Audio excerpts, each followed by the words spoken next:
محمد كما صليت على إبراهيم وعلى آل إبراهيم إنك حميد مجيد اللهم بارك على محمد وعلى آل محمد كما باركت على إبراهيم وعلى آل إبراهيم إنك حميد مجيد ربي يسر ولا تعسر وتمم بالخير وبك نستعين يا فتاح يا فتاح. یہاں پر جو بتایا جا رہا ہے ولا تستوی الحسنۃ ولا السیئۃ، اور نہیں برابر ہوتی نیکی اور نہ برائی، آپ ہٹائیے برائی کو اس طریقے سے جو کہ وہ بہت اچھا ہو.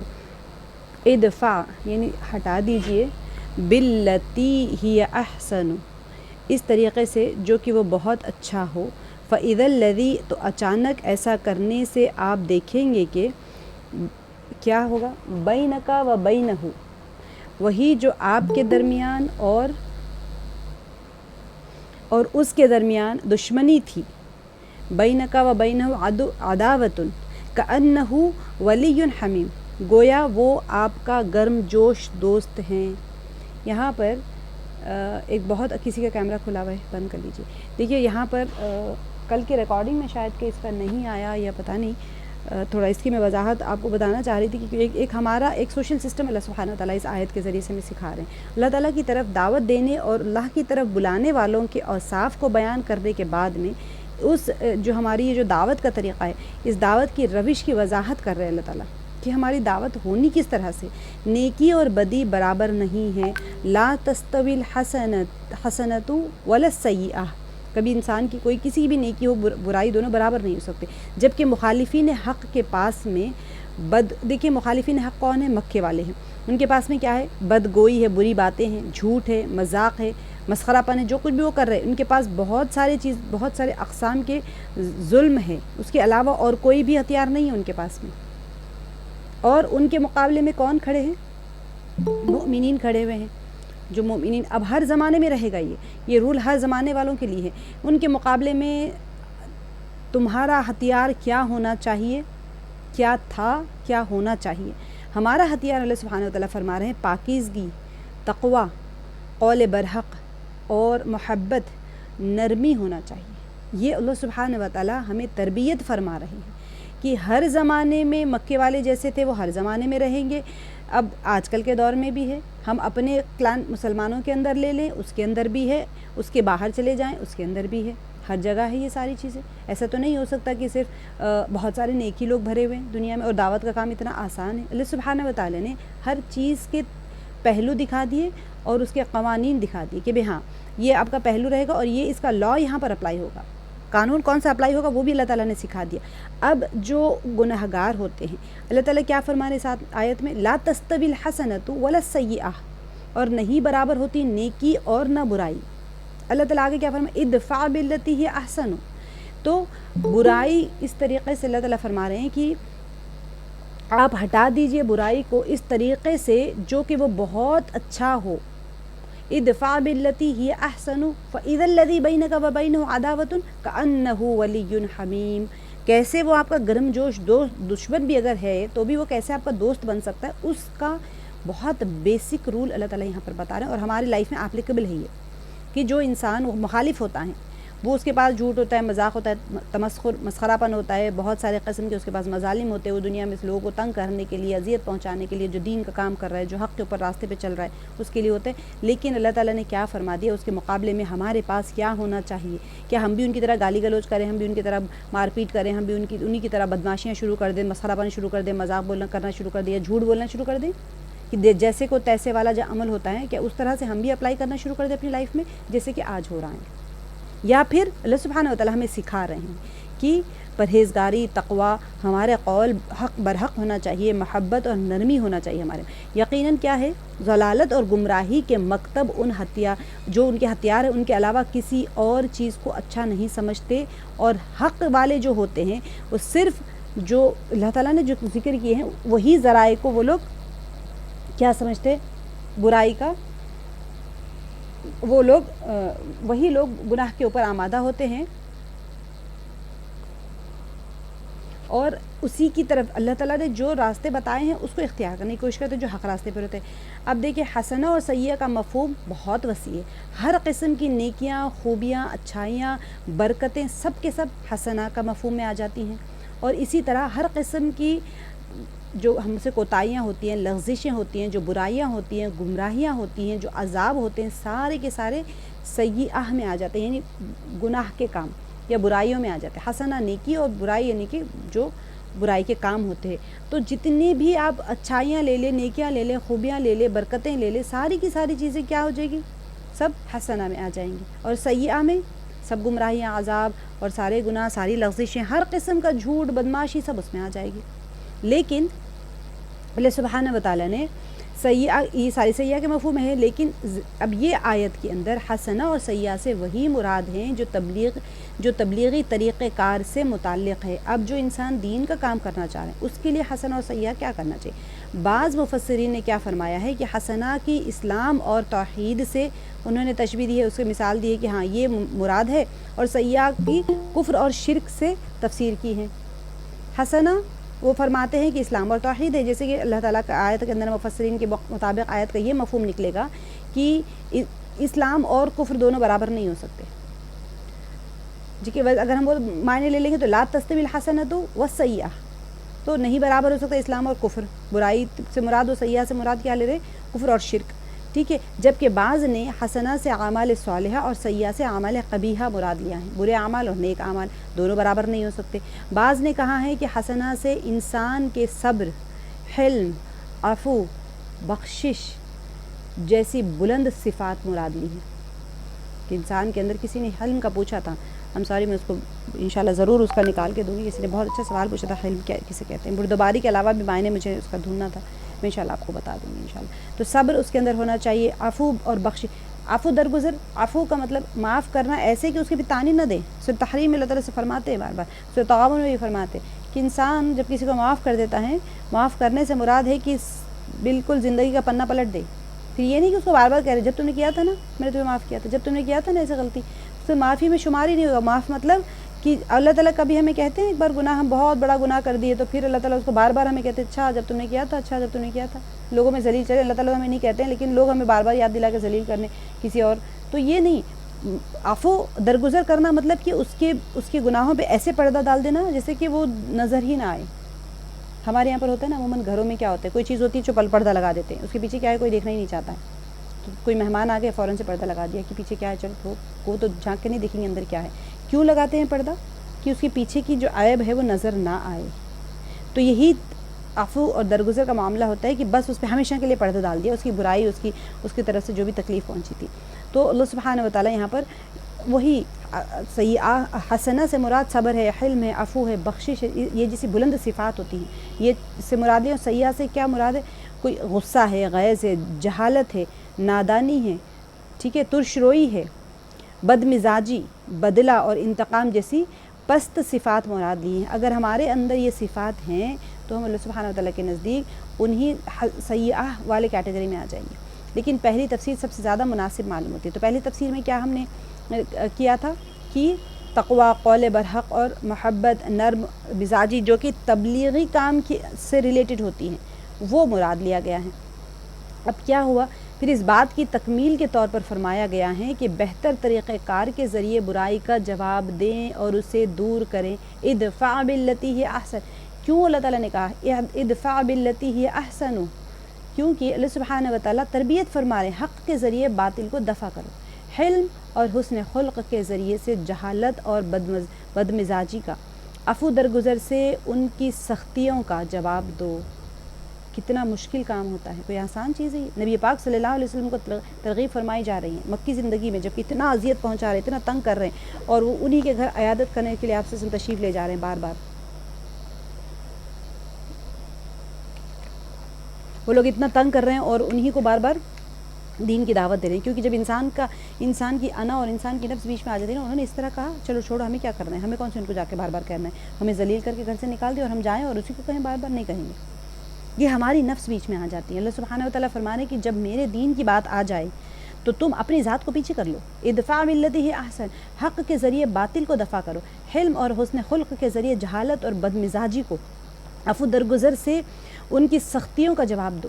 یاد رکھو کبھی بھی برائی کا برائی سے اور بدی کا بدی سے جواب نہ دو، کیونکہ یہ کیا ہو جائے گا؟ منتقم مزاج لوگوں کا طریقہ کار ہوتا ہے. جو لوگ ایک خراب روش کو اختیار کیے ہوئے، یہ ان کا طریقہ کار ہوتا ہے جس سے گمراہ، سرکش اور ضدی مزاج افراد کی سختی میں اور اضافہ ہو جاتا ہے۔ اگر اوپوننٹ جو ہوتا ہے اگر وہ گمراہ ہے، سرکش ہے اور ضدی مزاج ہے، تو اس کو آپ جا کے ضد سے آپ اپنے غصے کا جواب دیں گے تو اس کے مزاج میں وہ اور اضافہ ہو جاتا ہے، سختی میں اضافہ ہو جاتا ہے۔ آزماتے ہیں، سب کو پتہ ہے یہ چیز۔ بچے خود آپ دیکھ لیں، بچوں کو شرارت کرتے ہیں، بچوں کو نرمی سے سمجھا رہے، سمجھ جائے گا کہ میری بات سنو، تم نے کیسے کیا، ایسے کیا، ویسے کیا کہیں گے تو وہ کہے گا اچھا، وہ اور زور سے چلا کے رونا شروع کر دے گا۔ تو یہی تو فساد شروع ہو جاتا ہے گھر میں۔ تو اللہ سبحانہ و تعالیٰ نے ایک تربیت فرمائی، کیونکہ ہم مبلغین ہوتے ہیں، مائیں مبلغ ہوتی ہیں، بچوں کو پڑھا رہی ہوتی ہے، مستقل طور پہ تربیت فرما رہی ہوتی ہے۔ اور چلے ہم باہر نہیں جاتے، ہمارا تبلیغی میدان تو ہمارا گھر ہے، مستقل ہماری دعوت کا یہاں پر نظام چل رہا ہوتا ہے۔ صرف آپ سوچیں یہ نہیں ہوتے آپ نماز کے لیے کہہ رہے ہیں، نماز کی تلقین کر رہے ہیں، جس چیز کی بھی تلقین کر رہے ہوتے ہیں مائیں، تو اس میں کیا ہو جاتا ہے، آپ مبلغ بن گئے۔ جب آپ دعوت دے رہے ہیں کسی کو دین کی، تو پھر اللہ سبحانہ و تعالیٰ کیا فرما رہے ہیں، اس چیز کو یاد رکھیں۔ اس لیے میں اس آیت کو دوبارہ سے آج لی، ولا تستوی الحسنۃ ولا السیئۃ، برابر نہیں ہے۔ بچہ ہے، معصوم بچہ، وہ معصوم ہے، لیکن شیطان تو اس کو ٹارگٹ بنا کے بیٹھا ہوا ہے نا، ضدی بناتا ہے، بدمزاج بنا دیتا ہے بچے کو۔ تو اس کو ہم کیا کریں، سختی سے اس کی تربیت کریں گے تو پھر وہ ایسے ہی ہو جائے گا۔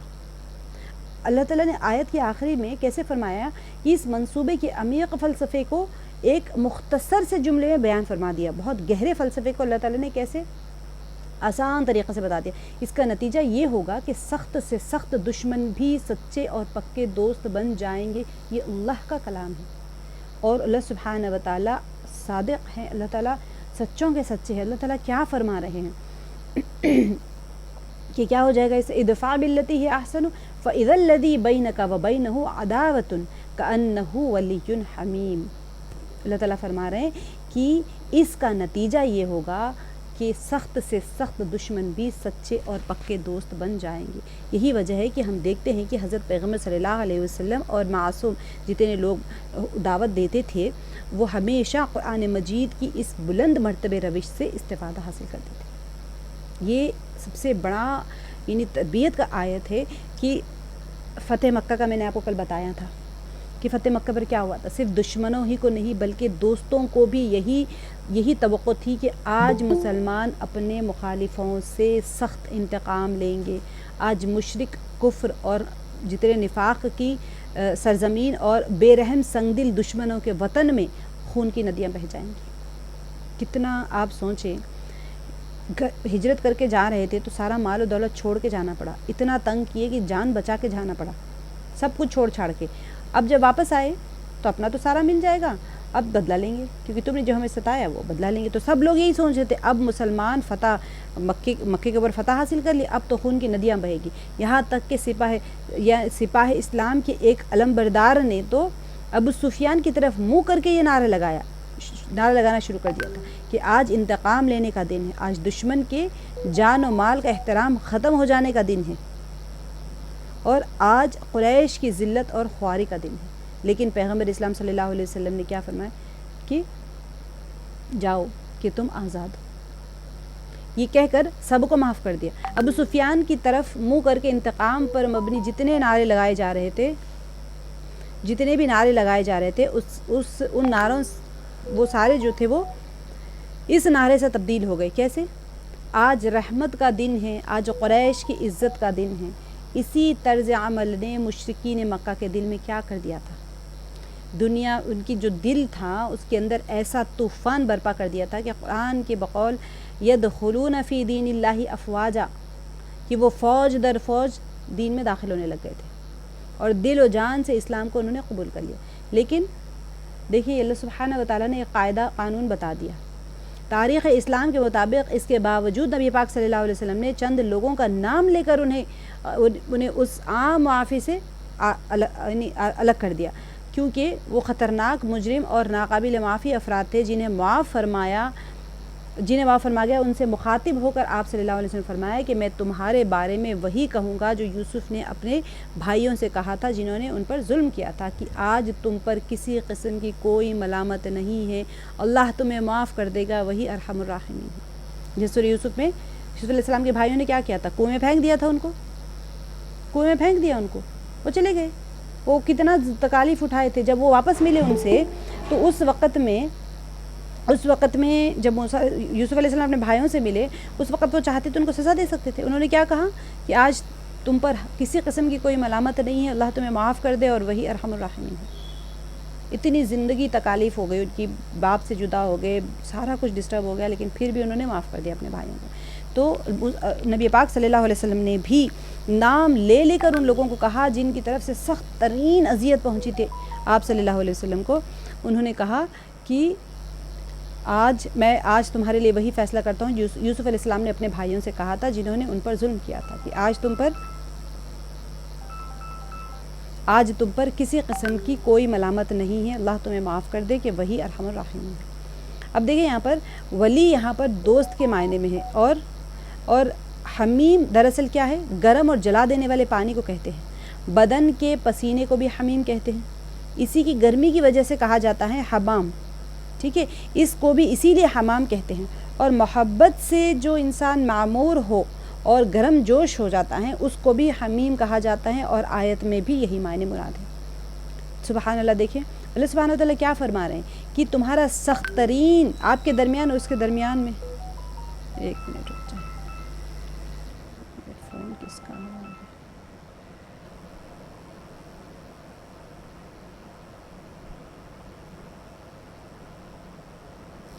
تو یہاں پر اللہ سبحانہ وتعالیٰ بہت بڑا قانون سکھا رہے ہیں ہمیں یہاں پر کہ جو انسان ہمارے اور اس کے درمیان میں دشمنی تھی, گویا وہ آپ کا گرم جوش دوست ہیں. کیسے ہوا دوست؟ ادفع باللتی ہے احسن فاذا الذی بینک وبینہ عداوۃ کأنہ ولی حمیم. یہ ایک رول اپلائی کر لیں گے تو ساری چیزیں دعوت کا کام کرنے والوں کے لیے بہت اہم رول ہے. کأنہ ولی حمیم سے گویا وہ ایک گرم جوش اور پکا, یعنی وہ وہاں پر فرما رہے ہیں کہ پکا درست ہے. یہ اس بات کی طرف دوست ہیں, یہ اس بات کی طرف اشارہ ہیں کہ اگر وہ صحیح معنوں میں دوست نہ بھی ہو تو کم از کم بظاہر ایسا ضرور ہوگا, کم سے کم آپ سے گرم جوشی سے گلے تو مل لے گا. تو وہ دشمنیاں ختم کرنے کا اللہ تعالیٰ نے راستہ بتا دیا ہے کہ برائی کو نیکیوں کے ساتھ میں ٹریٹ کرے. برائی کبھی برائی کے ساتھ میں نہیں ٹریٹ کی جا سکتی. وما یلقاہا, اور نہیں ڈالا جاتا اس کو, یلقاہا حاصل یعنی حاصل کر پاتے اس کو, الا الذین مگر ان لوگوں پر یا وہ لوگ جنہوں نے صبر کیا. وما یلقاہا, اور نہیں ڈالا جاتا اس کو یا حاصل کر پاتے اس کو, الا مگر ذو حظ عظیم, مگر کون لوگ, مگر والوں پر قسمت, یعنی قسمت والوں پر قسمت بڑی. دیکھیں اس کا باب محاورے میں دیکھ لیں, یہ صفت نصیب نہیں ہوتی مگر ان لوگوں کو جو صبر کرتے ہیں, اور یہ مقام حاصل نہیں ہوتا مگر ان لوگوں کو جو بڑے نصیبے والے ہیں. سبحان اللہ. اللہ تعالیٰ مخالفین سے اس قسم کا رویہ کوئی آسان کام نہیں ہوتا, اور ایسے مقام تک پہنچنا گہری اخلاقی خود سازی کا مرہون منت ہوتا ہے. اب یہ جو بتا تو دیا اصول کہ سب لوگ کر پاتے ہیں, یہ چیز کیوں نہیں کر پاتے؟ کیونکہ اللہ سبحانہ وتعالیٰ خود فرما رہے ہیں کہ وما یلقاہا الا الذین صبروا وما یلقاہا الا ذو حظ عظیم. کہ بعد کی یہ جو آیت ہے اس میں دشمنوں سے اس قسم کے رویے اور طریقہ کار کی اخلاقی بنیادوں کو قرآن مختصر اور ایک بامعنی عبارت میں اللہ تعالیٰ کیسے فرما رہے ہیں, اس خصلت کو صابر اور صاحبان استقامت لوگوں کے سوا کوئی نہیں پہنچ سکتا. یہاں تک پہنچنے کے لیے بہت اعلیٰ درجہ چاہیے, بہت اعلیٰ ظرف چاہیے, اور اس عظیم خلق یعنی جو عظیم اخلاق اور خصلت کو کوئی نہیں پہنچ سکتا سوائے ان لوگوں کے جو ایمان, تقوی اور اخلاق کے عظیم حصے سے بہرہ مند ہے. وما یلقاہا الا ذو حظ عظیم, نہیں دی جاتی یہ صفت مگر بڑے نصیب والوں کو, یعنی کہ جس کے اندر ایمان ہے, تقوی ہے, اخلاق ہے, انہی کو یہ عظیم حصہ ملتا ہے. انسان کو مدتوں خود سازی کرنا چاہیے, اپنے آپ خود پرسنالٹی ڈیولپمنٹ کرنا, اپنے غصے کے اوپر, اپنے غیظ کے اوپر قابو کرنا پڑتا ہے بہت زیادہ. ایمان اور تقوی کے جتنے بھی راستے ہیں اور اس کی روح کو اس قدر وسیع اور قوی ہونا چاہیے کہ آسانی کے ساتھ دشمن کی اذیتوں اور تکلیفوں سے وہ متاثر نہ ہو جائے. اب سوچیں دشمن کون ہے ہمارا؟ شیطان ہے نا. شیطان آپ کے اطراف میں ایسے جال بنتا ہے. اب ہم سوچیں کہ ہم تو گھر میں بیٹھے, ہمارا تو کوئی دشمن نہیں ہے, ہمارے ساتھ تو مکے والوں کی بھی لڑائی نہیں ہے, ہمارے تو پڑوسی بھی مسلمان سارے, تو ہمارا سب سے بڑا دشمن تو شیطان ہے اور وہ آپ کے اطراف والوں کو متاثر کرتا ہی رہتا ہے. تو ہم دیکھنا یہ ہوتا ہے کہ ہم اپنے تقوی کو, اپنے غصے پہ کنٹرول کریں, اپنے اخلاق کو بلند کریں, اپنے ایمان اور تقوی کو بلند کرنے کی کوشش کریں. جب قرآن ہم سیکھ رہے ہیں تو ایک ایک آیت ہمارے اندر زندہ ہونا شروع ہو جائے. آج ہم نے بھلے ہم 3 آیت پڑھے ہوں, 4 آیت پڑھے ہوں, 1 آیت پڑھے ہوں, 1 آیت کا ٹکڑا پڑھے ہوں, لیکن کیا یہ 1 آیت میری زندگی میں زندہ ہو گئی؟ اللہ تعالیٰ جو مجھ سے چاہ رہے ہیں کیا میں اس کے اوپر پوری اتر گئی؟ بس اگر میں اتر گئی تو میرے پاس پوری قرآن نہیں ہے, میں نے چند آیات سیکھے لیکن میں اس کے اوپر عمل کرنے والی بن گئی. تو جس آیت کے اوپر آپ عمل کرنا شروع کر دیں گے اتنا آپ کا وقار اللہ تعالیٰ بڑھاتے چلے جائیں گے. اور پھر اللہ تعالیٰ خود ہی اس میں تعریف کر رہے ہیں ان لوگوں کی کہ یہ مقام آسانی سے سب کے بس کی بات نہیں ہے. اس تک پہنچنا بہت ہی گہری اخلاقی اور خود سازی کا ایک سینٹر ہے. ہر کوئی نہیں کر سکتا یہ کام. دشمنوں سے اس قسم کے رویے اور طریقہ کار کی اخلاقی بنیادوں کو قرآن مختصر معنی میں ایسے ہی سمجھاتا ہے کہ اس خصلت کو صابر اور صاحبان استقامت لوگوں کے سوا کوئی نہیں کر سکتا. اور پھر اللہ تعالیٰ خود فرما رہے ہیں کہ اس عظیم خلق اور اس عظیم خصلت کو کوئی نہیں پہنچ سکتا سوائے ان لوگوں کے جو ایمان, تقوی اور اخلاق کے عظیم حصے سے بہرامند ہے. تو یہ بہت امپورٹنٹ آیت ہے, اس کے اوپر بہت زیادہ ورک آؤٹ کرنا پڑتا ہے, تبھی جا کے ہماری زندگی کے اندر وہ ایک ہر لمحہ کرنا ہوتا ہے. دیکھیے ورک آؤٹ کیسے کرتا ہے, جو انسان ویٹ لاس کے لیے کوشش کرتا رہتا ہے وہ کانسٹنٹلی اپنے ہر لقمے کے اوپر نظر رکھتا ہے. کانسٹنٹلی جو انسان کسی کام میں لگا رہتا ہے تو اس کو 24 گھنٹے اس کے اوپر نظر رکھتا ہے. شوگر ہوتی ہے کسی کو, وہ دیکھتے ہیں کہ گلاب جامن نہیں کھانا ہے, کیلا نہیں کھانا, چیکو نہیں کھانا, آم نہیں کھانا. اب اتنا کنٹرول کرتے ہیں اپنے آپ پہ, آم سامنے ہوتا ہے اتنا دل بولتا ہے کھانے کے لیے, ایک پیس کھا کے نہیں بھائی چھوڑو شوگر بڑھ جائے گی, میری 500 چلی جائے گی. گلاب جامن رکھے جس کا سویٹ ٹوتھ ہوتا ہے وہ تو مٹھائی کو دیکھ کے اپنے آپ کو کنٹرول ہی نہیں کر پاتے ہیں, لیکن پھر بھی کہتے ہیں چھوڑ تھوڑا سا کھا لوں گے بھائی, چھوڑو شوگر بڑھ جائے گی, پھر خام کھا کے دوائی بڑھا دیں گے ڈاکٹر. کیسے کنٹرول کر رہے ہیں ہم؟ تو جب ہم غصہ ہوتے ہیں تو کیا ہم یہ نہیں سوچتے کہ میرا اللہ مجھ سے ناراض ہو جائے گا؟ کیا غصہ شوگر سے بڑی چیز نہیں ہے؟ ڈائبٹک بیماری ہے کسی کو تو وہ بیماری تو چلو مر جائے گی, ختم ہو جائے گا, لیکن پیچھے تو نہیں لے کے جائیں گے نا قیامت تک. بی پی ہے کسی کو, مر جائے گا, اس سے بیماری بھی ختم. لیکن یہ تو نہیں ہے کہ یہ اعمال نامے میں چلے جا رہے ہیں ہمارے. ڈائبٹیز ہمارے اعمال نامے میں لکھی گئی ہے, بی پی ہمارے اعمال نامے, یا آرتھرائٹک پین ہمارے اعمال نامے میں تو نہیں لکھا جا رہا ہے, الٹا اس کے بدلے میں اجر لکھا جا رہا ہے. لیکن جو برے اخلاق ہے وہ تو ہمارے اعمال نامے کے ساتھ جائیں گے, جس کے ذریعے سے ہم نے دوسروں کا نقصان پہنچا دیا وہ تو لکھے جا رہے ہیں. حقوق العباد کی جتنے ہم نقصانات کر رہے ہیں وہ سارے ہمارے ساتھ جائیں گے. تو ایک ایک آیت کا ٹکڑا جو اللہ سبحانہ و تعالیٰ ہمیں فرما رہے ہیں اس کو ہم اپنے اندر زندہ کرنا شروع کر دیں گے انشاءاللہ باذن اللہ. اللہ تعالیٰ ہم سب کو توفیق دے اور ہمارے لیے اعمال کو آسان کرے. یہ جو اس کے جو ہوتا ہے نا کہ انسان ایک ایمان اور تقوی کے اپنی زندگی کے اندر لائے اور پھر اس کی روح اس قدر وسیع اور قوی ہو کہ آسانی کے ساتھ میں دشمن کی جتنی بھی اذیتیں ہوں اور تکلیفیں اس کو متاثر ہی نہ کر سکے, اور اس کے انتقام کی آگ فوراً نہ بھڑک اٹھے. اس کام کے لیے باعظمت روح اور بہت کشادہ سینہ اور دل گردے کی ضرورت ہوتی ہے. ظرف چاہیے نا, کم ظرف کیسے برداشت کر سکتا ہے؟ وہ تو سوچتا ہے میری بے عزتی ہو گئی ہے. وَتُعِزُّ مَن تَشَاءُ وَتُذِلُّ مَن تَشَاءُ. اللہ تعالیٰ عزت دینے والے. کوئی انسان اگر ہمیں گالی دے دے, کوئی انسان کچھ کہہ لے, تو کیا ہم ذلیل ہو جائیں گے کہ اس کی گالی سے ہم بے عزت ہو جائیں گے؟ اللہ کے نظر میں انسان کی کیا عزت ہوتی ہے؟ وہ اللہ تعالیٰ عزت دینے والے, اللہ سبحانہ و تعالیٰ ذلیل کرنے والے. کسی کے کہنے سے آپ اتنا کنٹرول ہی کھو دیتے ہیں اپنے آپ کے اوپر سے کہ کیسے کہا اس نے مجھے, بھڑک اٹھتے ہیں. یہ انتقام کی جو آگ آتی ہے, غصے کی جو آگ اٹھتی ہے, اس کو کنٹرول کرنا پڑتا ہے.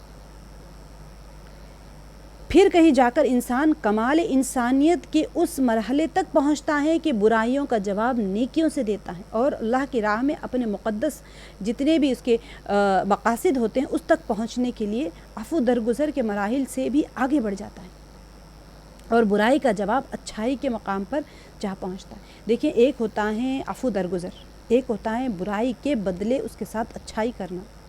بہت الگ چیز ہوتی ہیں دونوں. کسی نے آپ کے ساتھ برائی کی, آپ نے معاف کر دیا, آپ اپنی جگہ وہ اپنی جگہ, ٹھیک ہے, ویری گڈ. آپ کے ساتھ کوئی برائی کر رہے ہیں, آپ اس کے ساتھ نیکی کریں. عفو درگزر کا تو بہت اعلیٰ, اس کے اوپر چلے گئے اب آپ. معاف کرنا تو فکر کی بات نہیں ہے، آپ اس کی فکر کرنے لگ گئے کہ ارے وہ برائی کر رہا ہے، تو اب آپ یہ نہیں دیکھ رہے کہ وہ آپ کے ساتھ برائی کر رہا ہے، آپ وہ سوچ رہے کہ ایک ڈاکٹر ہے مثال کے طور پہ، سرجری کرتا رہتا ہے، اب اگر پیشنٹ ہوش میں ہو، کوئی اس طرح کا ہو تو ڈھکیل کے ڈاکٹر کو گرا دیتا ہے، کوئی ٹریٹمنٹ کر رہا ہوتا ہے تو اس کو اتنا غصہ رہتا ہے، پیشنٹ گرا دیتا ہے، پھر بھی وہ اس کا ٹریٹ کر رہا ہوتا ہے، لیکن وہ نہیں، اس طبیب کے دل میں یہ ہوتا ہے کہ یہ مریض ہے اور یہ بیماری میں ہے اور مجھے اس کا علاج کرنا ہے ورنہ اس کی جان چلی جائے گی، تو وہ اس کا غصہ کنٹرول ہو گیا وہاں پر، اور وہاں پر اس ڈاکٹر کے اندر وہ رحم دلی آ گئی ہے، کیونکہ دیکھ رہے ہیں کہ پیشنٹ ہے، تو کیا ہم آگے والے کے اندر جو برائیاں ہوتی ہیں، عفو درگزر کے معاملے سے اوپر ہے یہ معاملہ، برائی کو اچھائی کے ساتھ میں بدلا دینا۔ اللہ سبحانہ وتعالی ہم سب کے اندر اس صفت کو زندہ فرمائے، کیونکہ اگر ہم نیت بھی کر لیں گے تو ہماری لائف روزانہ ڈیلی بیسس کے اوپر چینج ہونا شروع ہو جائے گی، اتنی بڑی آیت ہے یہ۔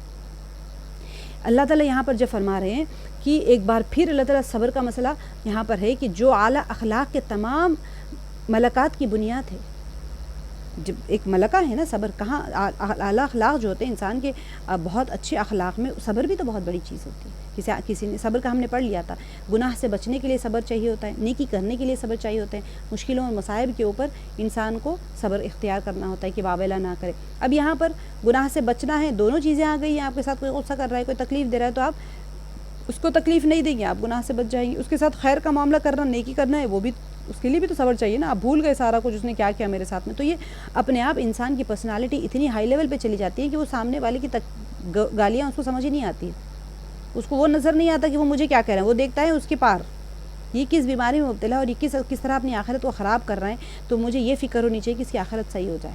اللہ تعالیٰ کیونکہ دعوت کے کام میں نبی پاک صلی اللہ علیہ وسلم کا تقویٰ اور معیار اتنا تنگ کر دیتے، طائف والے اتنا پتھر مارے تھے کہ جوتے بھر گئے تھے خون سے، زخم سے بھر گئے تھے، اور پھر وہاں بیٹھ کے دعا کر رہے ہیں کہ یا اللہ ان کو نہیں پتہ میں کیا ہوں، کہاں ہے وہاں غصہ، بد دعا فرما دے تو سب پہاڑوں کے فرشتے وہاں کھڑے ہوئے ہیں کہ آپ حکم کریں ہم دونوں پہاڑوں کو ملا دیں گے، طائف دو پہاڑوں کے بیچ میں ہے، ملا دیں گے اور یہ ساری قوم ختم ہو جائے گی۔ آپ صلی اللہ علیہ وسلم فرمائے کہ نہیں، یہ لوگ تو نہیں مان رہے، ہو سکتا ہے کہ ان کی نسل بھی ایمان لے آئیں۔ کب ہو رہا ہے یہ؟ خون سے جوتے بھرے ہوئے ہیں، کوئی بات سننے کے لیے تیار نہیں، سرداران سے گفتگو کرنے کے بعد میں سرداران جو تھے وہ انکار کر دیے اور پیچھے بچوں کو بھیج دی کہ پتھر مارو، نعوذ باللہ، اتنے پتھر کہ زخمی ہو کے خون بہہ رہا ہے، بھر گیا ہے جوتوں میں۔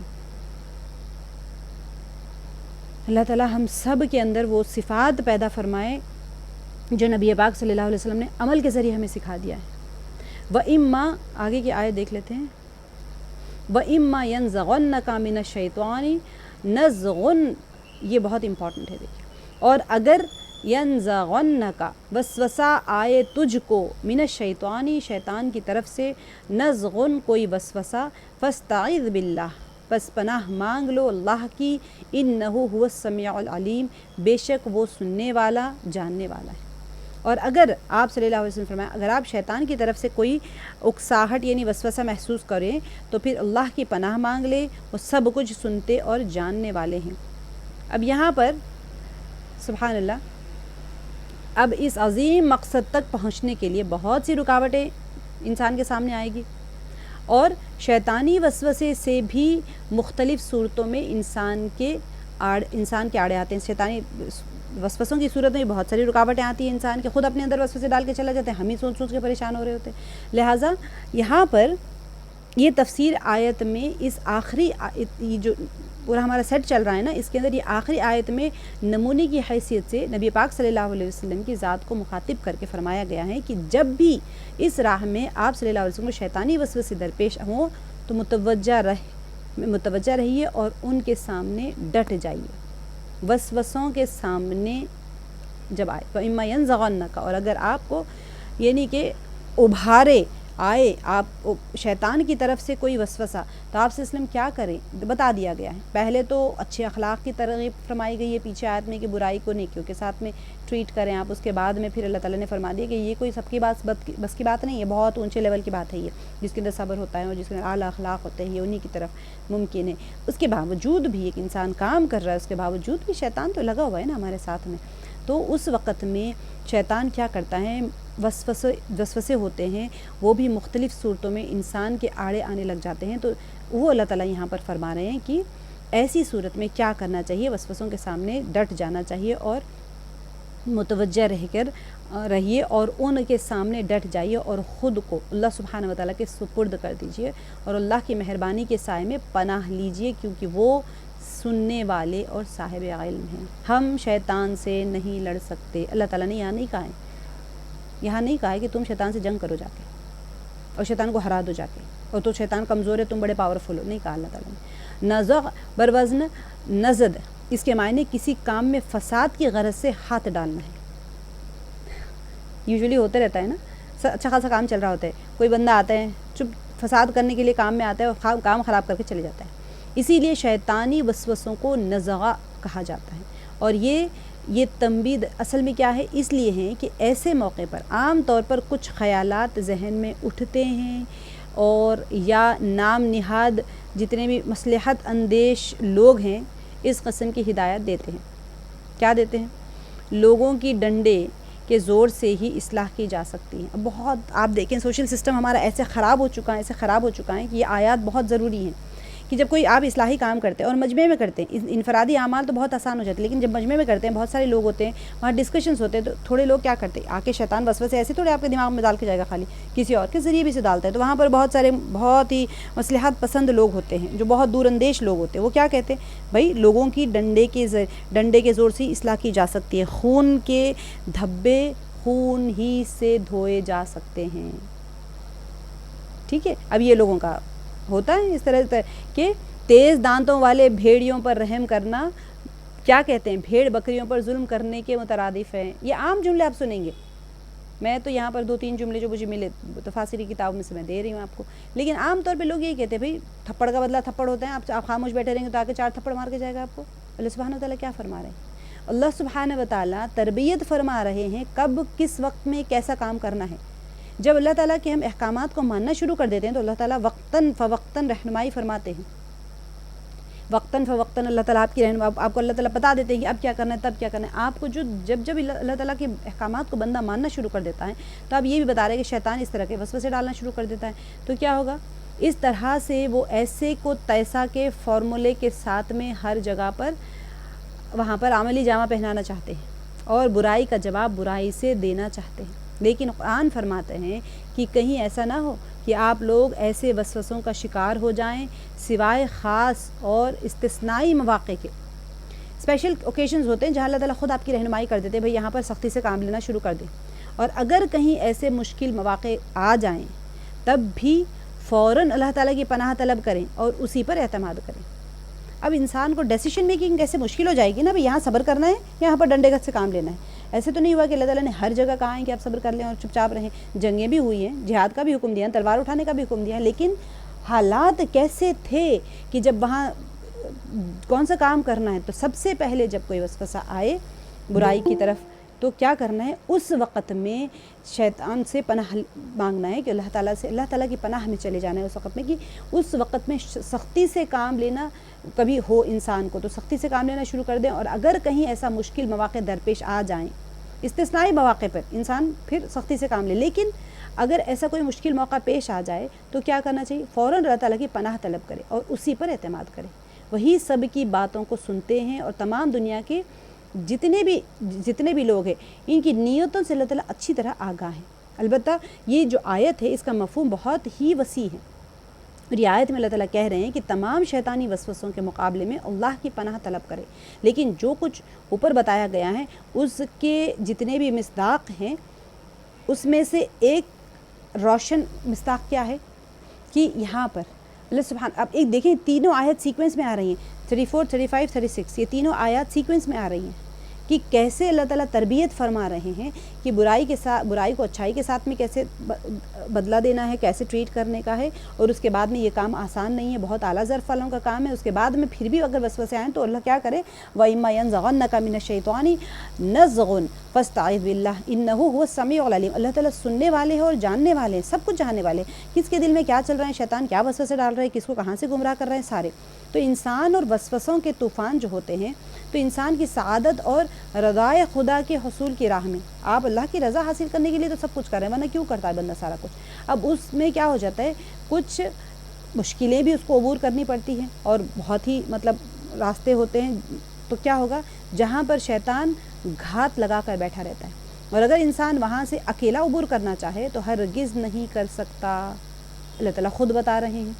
لہٰذا اسے چاہیے کہ وہ اللہ تعالیٰ کے لطف و کرم کا سہارا لے، اور اللہ کی یہ جو ایک آس ہوتی ہے نا، اللہ تعالیٰ ہے میرے ساتھ میں، اللہ کی آس اور اس کی ذات پر توکل کر کے اس توکل کو ساتھ لے کر ایسے خطرناک راستوں کو عبور کرنا چاہیے۔ دیکھیں طوفان جس قدر شدید ہوتے ہیں نا، یا جس قدر شدید ہوتے جاتے ہیں تو اللہ کی ذات پر اس کا توکل اور اعتماد بڑھتا جائے۔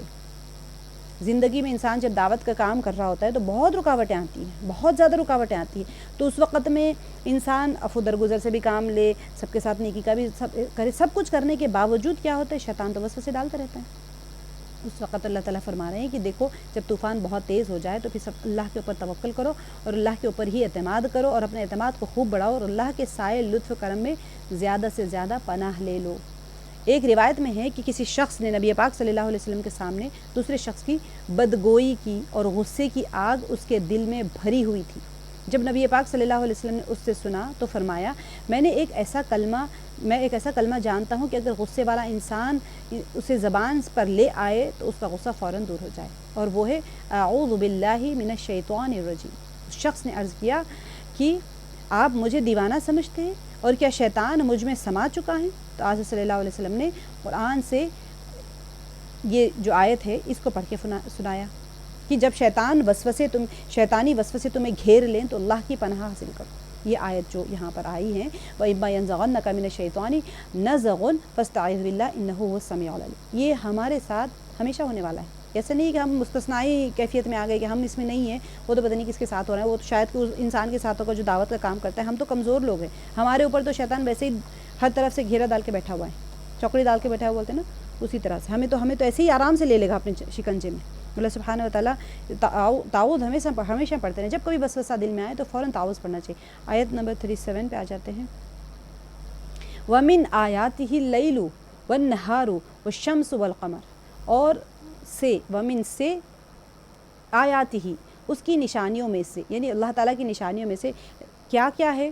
رات اور دن، لیل والنہار رات اور دن ہے، والشمس والقمر سورج اور چاند ہے، لا تسجدوا اچھا یہاں پر آپ کو آگے کی آیت میں سورہ سجدہ ہے، آپ لوگ سجدہ کر لیں، یہ دونوں آیت میں یہاں پر پڑھ رہی ہوں، آگے کی بھی آیت آپ لوگ سجدہ کر لیں اس کے بعد میں، لا تسجدوا للشمس اور تم سجدہ کرو سورج کے لیے، ولا للقمری اور نہ چاند کے لیے، یعنی ولا تسجد اور نہ تم سجدہ کرو سورج کے لیے اور نہ چاند کے لیے، واسجدوا للہ الذی اور سجدہ کرو اللہ کے لیے، للہ الذی وہ ذات خلقہن جس نے پیدا کیا ان کو، اگر ان کنتم اگر ہو تم ایاہ تعبدون صرف اسی کی تم عبادت کرتے۔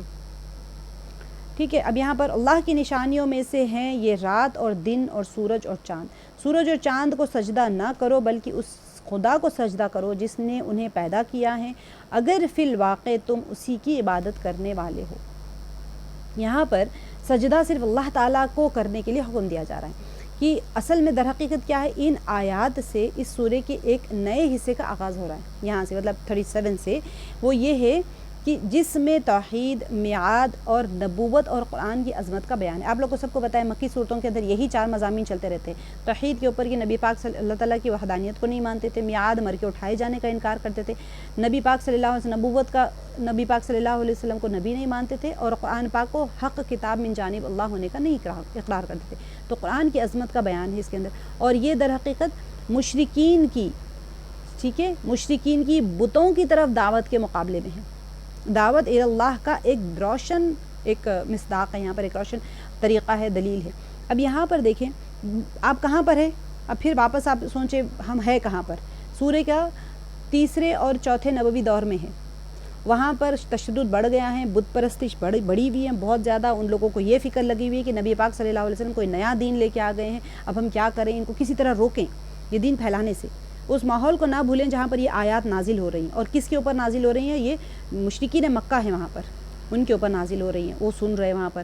تو وہاں پر اب یہاں پر بات توحید کے مسئلے سے شروع کی گئی، اور آفاقی آیات کے ذریعے لوگوں کو اللہ کی طرف دعوت دیتے ہوئے فرمایا گیا ہے کہ کیسے اللہ تعالیٰ فرما رہے ومن آیاتہ، اور اللہ تعالیٰ کی نشانیوں میں سے ہیں لیل اور نہار، یعنی رات اور دن، والشمس والقمر، اور سورج اور چاند، لا تسجدوا للشمس وللقمر، تم مت سجدہ کرو سورج کو اور نہ چاند کو. یعنی رات، اللہ سبحانہ و تعالیٰ کیا فرما رہے ہیں کہ رات، دن، سورج اور چاند ہیں تو پروردگار کی نشانیوں میں سے ہے. تم کیا بے وقوفوں کی طرح، رات آرام اور سکون کا ذریعہ ہے، دن روشنی اور چمک کے لیے ہیں، اور جتنے تحرک ہے، جتنی حرکتیں ہو رہی ہیں اور جتنے کام ہو رہے، اس سب کا سبب کیا ہے؟ چاند اور سورج ہے.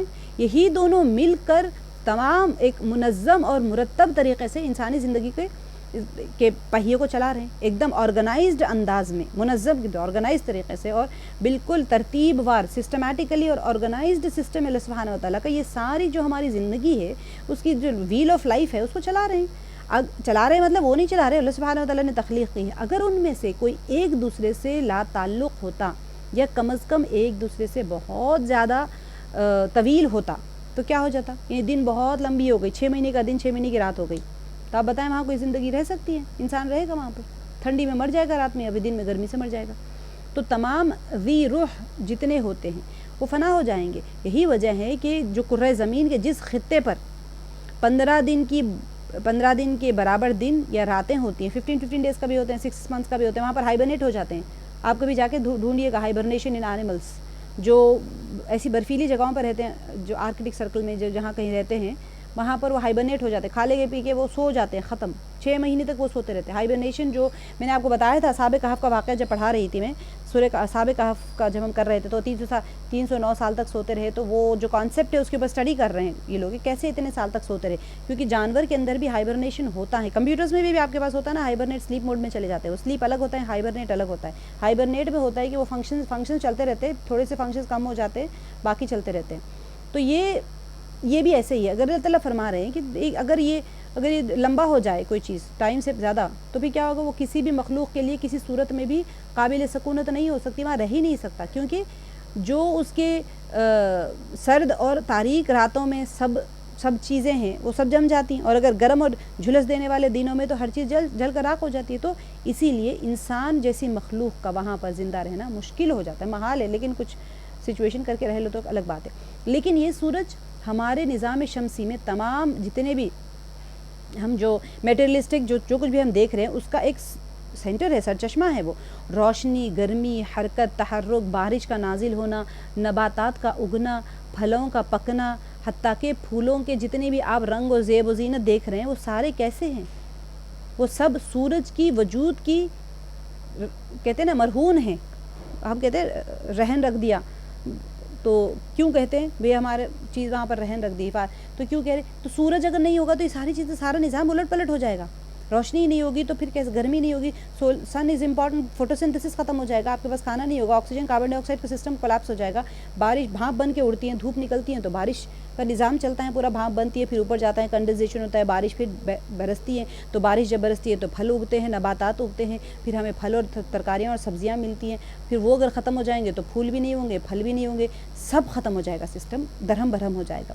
تو اسی طرح چاند بھی تاریک راتوں کو روشنی بخشنے کا ذریعہ، بیابانوں میں سفر کرنے والوں اور صحراؤں میں مسافروں کے لیے دلکش اور بہت ایک چراغ کی طرح کام کرتا ہے چاند.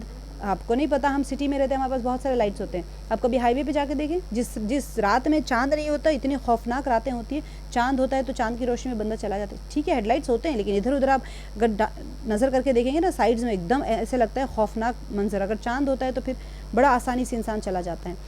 اب ہم تو خیر کار میں جا رہے ہیں، جو صحراؤں میں جانے والے ہوتے ہیں وہ صرف چاند اور ستاروں کو اپنا نیویگیٹر بنا کر جاتے ہیں. تو اسی لیے تو کچھ لوگوں نے آسمان کے ان دونوں روشن چراغوں کے سامنے سجدہ کرنا شروع کر دیا تھا. کیوں کیا تھا سجدہ؟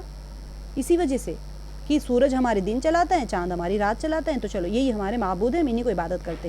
تو اللہ سبحانہ و تعالیٰ یہاں پر فرما رہے ہیں کہ انہوں نے عالم اسباب میں کیا کیا؟ مسبب الاسباب کو دیکھی، اور اللہ سبحانہ وہ جو چیزیں ہیں اس کی معرفت حاصل کیے بغیر، اللہ سبحانہ و تعالیٰ کی معرفت حاصل کیے بغیر، مسبب الاسباب سے سبب کو دیکھ کر مسبب الاسباب کی معرفت حاصل کرنا ہے. لیکن ان لوگوں نے کیا کیا؟ سبب کی عبادت کرنا شروع کر دیا. تو بغیر اسباب کی پرستی شروع کر دی لوگوں نے، یعنی سبب الاسباب کی معرفت حاصل کیے بغیر یہ لوگ اسباب کی پرستش کرنا شروع کر دی. تو یہی وجہ ہے کہ قرآن اس کے ساتھ یہی کہہ رہا ہے کہ سورج اور چاند کو سجدہ نہ کرو بلکہ اسے سجدہ کرو جس نے ان کی تخلیق فرمائی. اور اگر تم اسی کی عبادت کرنا چاہتے ہو تو کیا فرمایا اللہ تعالیٰ نے؟ لا تسجدوا للشمس ولا للقمر واسجدوا للہ.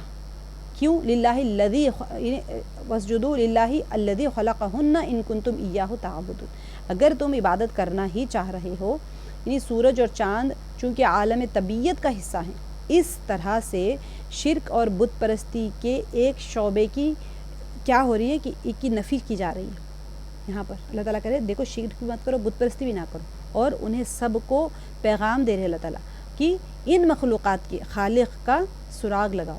کس نے بنایا ان کو؟ کیسے چل رہا ہے یہ سارا نظام؟ کیا سورج اپنے آپ میں چل رہا ہے؟ سورج چاند کو کنٹرول کر رہا ہے؟ اللہ تعالیٰ نے بتا دیا سورہ یاسین میں سورج چاند سے آگے جا سکتا ہے، نہ چاند سورج کو پکڑ سکتا ہے. کوئی ایک دوسرے کو سب اپنے اپنے مدار میں تیر رہے ہیں. تو مطلب یہ کہ کوئی کسی کو کنٹرول نہیں کر رہا ہے. جب کنٹرول نہیں کر رہا تو سب سسٹمز چل کیسے رہے ہیں؟ تو اسی وجہ سے فرمایا کہ دیکھو ان چیزوں کو دیکھو اور اس کے خالق کو پہچانو، اس کے خالق کا سراغ نکالو، اس کو تلاش کرو. تو اس آیت میں سورج چاند رات اور دن پر جو ایک نظام چل رہا ہے اور اس نظام کو چلانے والے حاکم ہیں، اس کے ذریعے ایک سارے کا سارے نظام کے ذریعے سے حاکم کی پہچان کرنے کا حکم دیا جا رہا ہے. تو اللہ سبحانہ و تعالیٰ کی وحدانیت اور اللہ تعالیٰ کی ربوبیت اور خالقیت پر یہ ساری چیزیں دلیل کر رہی ہیں. اور اس کی اللہ سبحانہ و تعالیٰ کی حاکمیت، اللہ تعالیٰ کتنے حکیم ہے، اس کی اللہ تعالیٰ حکمت سے چلا رہے ہیں سارا کچھ. اس کی عبادت کرنا ایک لازمہ ہے، یہ بتلایا جا رہا ہے. تو ان کنتم ایاہ تعبدون کے جملہ اصل میں اس نقطے کی طرف اشارہ ہے کہ اگر اللہ کی عبادت کا قصد رکھتے ہو تو اللہ کے غیر کی عبادت چھوڑ دو اور کسی بھی چیز کو اللہ کی عبادت میں شریک قرار نہ دو، کیونکہ اس کی عبادت کبھی بھی دوسروں کی عبادت کے ساتھ نہیں ملائی جا سکتی. کوئی سورج بنا سکتا ہے، کوئی چاند بنا سکتا ہے، اگر بنا بھی دے تو وجود میں لائے، اگر وجود میں لے بھی آئے تو اس کو چلاتا رہے، اس نظام کو چلاتا رہے. اور رب کی ہم نے تعریف پڑھ لی تھی کہ رب کیا کرتے، اللہ تعالیٰ تخلیق بھی فرماتے ہیں، پھر اس کو حالاً فحالاً بتدریج ایک حال سے دوسرے حال تک اس کی تربیت فرماتے ہیں اور حد کمال تک پہنچاتے ہیں. اور جو چیزیں قائم کر دی گئی ہیں وہ اس کو اسی حال میں رکھے ہوئے. انسان کو اب دیکھیں ہر چیز حرکت میں ہے، سورج چاند ستارے بھی حرکت میں ہیں. اب وہ کس طرح سے آہستہ آہستہ ان کی تربیت ہوتی ہیں، وہ بھی حد کمال تک پہنچتے ہیں، ہمیں نہیں پتہ. فائنلی جیسے بگ بینگ تھیوری سے سارے ایکسپینڈ ہو گئے، فائنلی وہ سارے کنٹریکٹ ہو جائیں گے، سب ختم ہو جائیں گے سارا کچھ.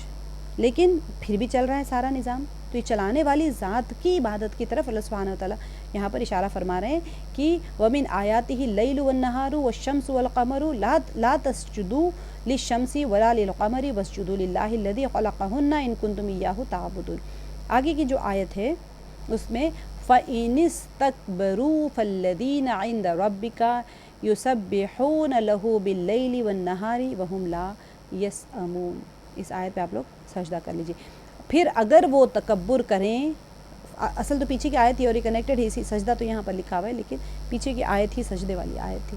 پھر اگر وہ تکبر کریں تو وہ ہستیاں فالذین عند ربک، وہ ہستیاں جو پاس ہیں تیرے رب کے، یسبحون تسبیح کرتے ہیں، لہو اس کے لیے، یعنی ہو کی ضمیر کا مرجع اللہ ہے، اللہ کے لیے، باللیل والنہار رات اور دن، وہم لا یسأمون اور وہ نہیں تھکتے یا وہ نہیں اکتاتے. اب یہاں پر اللہ سبحانہ وتعالیٰ نے یہاں پر یہ ثابت بتا رہے ہیں کہ تو اللہ سبحانہ وتعالیٰ یہاں پر فرما رہے ہیں فَإِنِ اسْتَكْبَرُوا، پھر اگر تکبر کریں تو وہ لوگ جو آپ کے رب کے پاس ہیں. کون ہے؟ اللہ کے پاس میں. قرآن فرماتا ہے کہ اگر یہ منطقی دلیل بھی ان کی جو یہ عقلوں کے اندر نہیں سمائی تھی، اللہ تعالیٰ نے منطق بتا، لاجیکل ایکسپلینیشن دے دیا. اللہ سبحانہ وتعالیٰ آپ دیکھتے آئے ہیں تو قرآن پاک میں جہاں کہیں بھی توحید کی آیات آتی ہیں وہاں پر اللہ تعالیٰ لاجیکل ایکسپلینیشن بھی دے دیتے ہیں اور سارے نشانیاں بھی بیان کر دیتے ہیں، میٹیریلسٹک ایکسپلینیشنز بھی دے دیتے ہیں، حاضر بھی عقلی دلیل، نقلی دلیل، منطقی دلیل، ساری دلیلیں دے دیتے ہیں. اس کے بعد میں اللہ تعالیٰ فرماتے ہیں کہ ایک سٹامپ لگا دیتے ہیں اس کے بعد میں کہ اگر یہ ساری دلیلوں کے بعد میں بھی تم کو سمجھ نہیں آ رہی ہے، اگر تمہارے دماغ کے اوپر یہ کام نہیں کر رہا تو کیا کرے. اس کے باوجود وہ بتوں اور مجازی معبودوں کی عبادت میں لگے ہوئے ہیں، سپوز فار ایگزامپل، تو کیا کریں، اور معبود حقیقی کو فراموش کر رہے ہیں. اگر عبادت اللہ کے یعنی عبادت خدا کے بارے میں تکبر کا اظہار کرے کہ ہم کیوں کریں تکبر، اتنا سب بتاؤ چلنے کے بعد کہ مکے والے مان رہے تھے، نہیں مان رہے تھے. جب نہیں مان رہے تھے تو کیا فرمایا؟ ہرگز نہ گھبرائیے کیونکہ مقرب فرشتے اللہ کی بارگاہ میں شب و روز اللہ کی تسبیح کرتے ہیں اور کبھی اللہ کی عبادت سے نہ تنگ آتے ہیں اور نہ ہی تھکاوٹ کا اظہار کرتے ہیں. یہ ہماری عبادتوں کی ضرورت ہی نہیں اللہ تعالیٰ کو. اگر جاہل اور نادانوں کا ایک گروہ اللہ سبحانہ وتعالیٰ کی پاک ذات کو سجدہ نہیں کرتا تو کیا ہوا؟ یہ وسیع کائنات مقرب فرشتوں سے معمور ہیں. صرف آسمان اور عرش کے اوپر نہیں ہے، ہر جگہ پھیلے ہوئے ہیں فرشتے اللہ کے، جو ہمیشہ رکوع میں رکوع میں ہے، کوئی سجدے میں ہے، کوئی حمد میں ہے، کوئی تسبیح میں مصروف ہے. اور پھر یہ کہ اس پاک ذات کو تو اللہ سبحانہ وتعالیٰ نے ان فرشتوں کا عبادت کی بھی ضرورت نہیں ہے، بلکہ انہیں اس عبادت کی ضرورت ہے کیونکہ اس عالم امکان میں جو بھی اعزاز اور کمال ہے سب اللہ سبحانہ وتعالیٰ کی عبودیت کی زیر سائے ہیں. فرشتے بھی اللہ کی عبادت کر رہے ہیں کیونکہ فرشتوں کو عبادت کی ضرورت ہے، اللہ کو نہیں ضرورت ہے.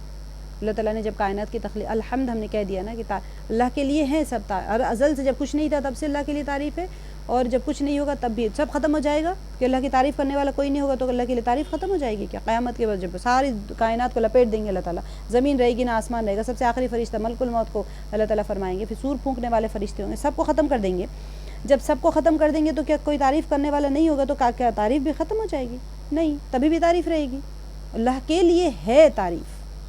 تو اسی لیے اللہ تعالیٰ یہاں پر فرما رہے ہیں کہ فَإِنِ اسْتَكْبَرُوا فَالَّذِينَ عِندَ رَبِّكَ يُسَبِّحُونَ تسبیح کرنے والے اللہ کے لیے بِاللَّيْلِ وَالنَّهَارِ وَهُمْ لَا يَسْأَمُونَ، اور وہ اکتاتے نہیں ہیں. آپ لوگ ہم یہاں پر اس کو روکتے ہیں، آپ لوگ سجدہ تلاوت کر لے کے آئیے، پھر ہم انشاءاللہ آگے نماز فہمی کا کورس شروع کرتے ہیں اس کا. ٹھیک ہے.